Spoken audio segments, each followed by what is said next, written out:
తెలంగాణకు కాబోయే సీఎం నేనే. ఇది మాజీ మంత్రి మల్లారెడ్డి టార్గెట్ అట.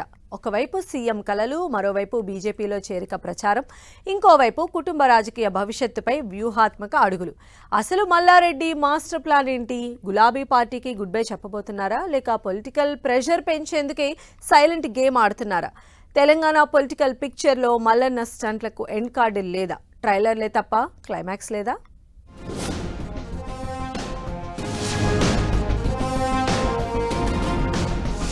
తెలంగాణకు నెక్స్ట్ సీఎం తానే అంటున్న మల్లారెడ్డి.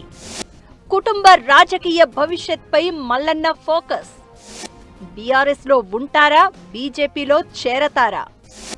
మోదీతో భేటీ తర్వాత ఊహాగానాలకు మరింత ఊపు. సరైన సమయం కోసం వెయిట్ అండ్ వాచ్ వ్యూహంతో మల్లారెడ్డి.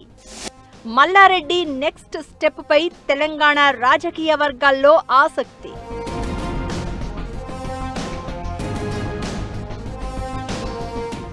చామకూర మల్లారెడ్డి విద్యా సంస్థల అధినేతగా మొదలైన ఆయన ప్రయాణం 2014లో మల్కాజ్గిరి ఎంపీగా గెలవడం నుంచి తర్వాత బీఆర్ఎస్ లో చేరి మేడ్చల్ ఎమ్మెల్యేగా రాష్ట్ర మంత్రిగా ఎదగడం వరకు సాగింది. అయితే పాలిటిక్స్ లో ఆయన సాధించిన విజయాల కంటే తనదైన శైలి వ్యాఖ్యలతో, సభల్లో చేసిన ప్రసంగాలతో, సోషల్ మీడియాలో వైరల్ అయ్యే డైలాగులతో ఫుల్ పాపులర్ అయ్యారు మల్లారెడ్డి. ఒక దశలో రాజకీయ నాయకుడి కంటే సెలబ్రిటీగానే ఎక్కువ గుర్తింపు పొందారు. ఇప్పుడు అదే మల్లారెడ్డి తెలంగాణకు కాబోయే ముఖ్యమంత్రి తానే అంటున్నారట. ఈ వ్యాఖ్యలు కేవలం ఆత్మవిశ్వాసానికి నిదర్శనమా, లేక భవిష్యత్ రాజకీయ లక్ష్యాలకు సంకేతమా అన్నది ఆసక్తికరంగా మారింది.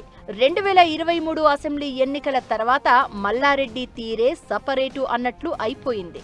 ఈ మధ్య కుటుంబ సభ్యులతో కలిసి ప్రధాని నరేంద్ర మోదీని కలవడం, బీజేపీ జాతీయ నాయకత్వంతో సన్నిహిత సంబంధాలు మెయింటైన్ చేస్తున్నారన్న ప్రచారం పొలిటికల్ సర్కిల్స్ లో ఇంట్రెస్టింగ్ డిస్కషన్ కి దారితీసింది. ఇక ఇప్పటికే రాజకీయాల్లో చురుకుగా కనిపిస్తున్న కుమారుడు భద్రారెడ్డి, కోడలు ప్రీతిరెడ్డికి బలమైన రాజకీయ వేదిక కల్పించాలన్న ఆలోచనలో మల్లారెడ్డి ఉన్నారనే ప్రచారం వినిపిస్తోంది.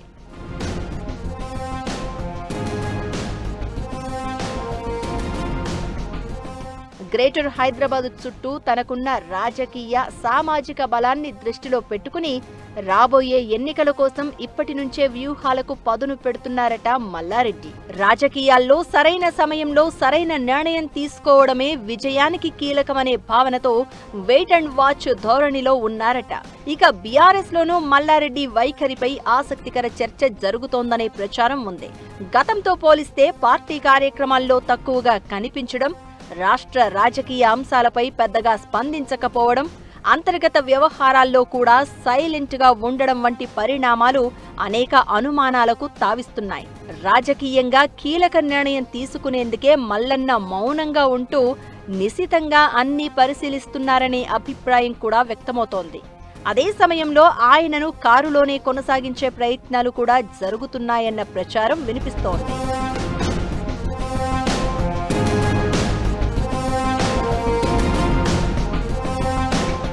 అయితే పార్టీ మార్పుపై వస్తున్న వార్తలను మల్లారెడ్డి కుటుంబం పలుసార్లు ఖండించింది. బీజేపీలో చేరుతున్నామన్న ప్రచారంలో నిజం లేదని, తాము బీఆర్ఎస్ లోనే ఉన్నామని స్పష్టం చేశారు మల్లారెడ్డి కోడలు ప్రీతిరెడ్డి. అయినప్పటికీ మల్లన్న ఫ్యామిలీ పార్టీ మార్పుపై ప్రచారం ఆగడం లేదు. ఎందుకంటే ఏ ఎండకు ఆ గొడుగు పట్టే రకం అని మల్లారెడ్డికి పేరుండడమే అంటున్నారు. అందుకే ఆయన ప్రతి అడుగు ఇప్పుడు రాజకీయ వర్గాల్లో ఆసక్తికర చర్చకు కారణమవుతోంది. సీఎం పదవిపై ఆశలు, పార్టీ మార్పు ప్రచారం, కుటుంబ రాజకీయ భవిష్యత్తు, ఈ 3 అంశాలు మల్లారెడ్డి సెంట్రిక్ గా ఊహాగానాలకు తెరతీస్తున్నాయి. మల్లారెడ్డి కొత్త రాజకీయ ప్రయాణానికి సిద్ధమవుతున్నారా, లేక బీఆర్ఎస్ లోనే కొనసాగుతూ తన రాజకీయ ప్రాధాన్యతను పెంచుకునే ప్రయత్నం చేస్తున్నారా? తెలంగాణ రాజకీయాల్లో ఇంకా ఎక్స్పోజర్ కోరుకుంటూ వ్యూహాత్మక అడుగులు వేస్తున్నారా అంటే ఇప్పటికైతే ఇవి సమాధానం లేని ప్రశ్నలుగానే ఉన్నాయి. కానీ తెలంగాణకు కాబోయే సీఎం తానే అని మల్లారెడ్డి అన్నట్లు జరుగుతున్న ప్రచారంతో మరోసారి పొలిటికల్ హాట్ టాపిక్ గా మారిపోయారు ఆయన. తెలంగాణ రాజకీయ ముఖ చిత్రంలో మల్లారెడ్డి అడుగులు ఎటువైపు పడతాయో చూడాలి మరి.